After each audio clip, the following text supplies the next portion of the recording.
various injections of the spine.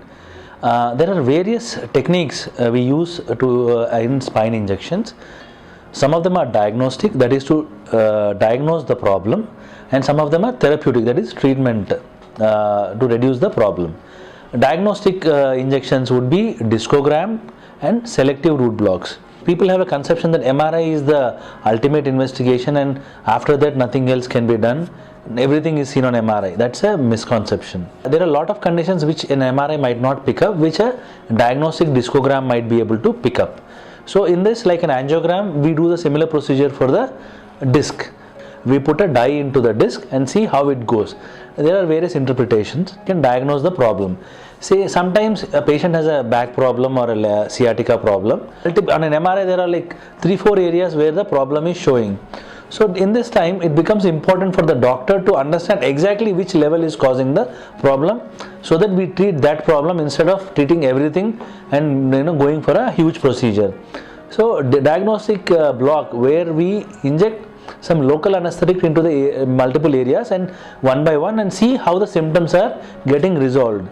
So therein we can diagnose the exact, pinpoint the problem and treat that particular area only, instead of carpet bombing the whole thing and treating the whole area and ending up in a huge surgery.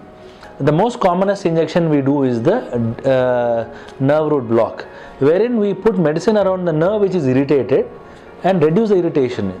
So if somebody has got pain in the back which is radiating to the legs, or just pain in the legs, which on clinical examination and imaging we find that a nerve is getting irritated, we can do and if medicines are not working, or if the pain is so excruciating that patients want immediate relief, then we do a nerve root block.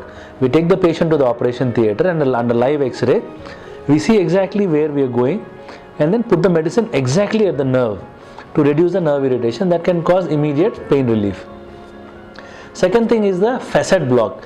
Like your knee joints, your joints in the back can also get damaged, and that damaged joints can cause pain whenever you are moving.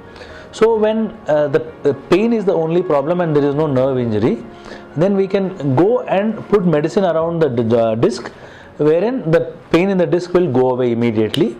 And if the patient has got good relief with that, we can either endoscopically or with a radio frequency ablate the nerves which are supplying that joint, thereby giving them relief out to a few years time. Actually, we did not have this procedure.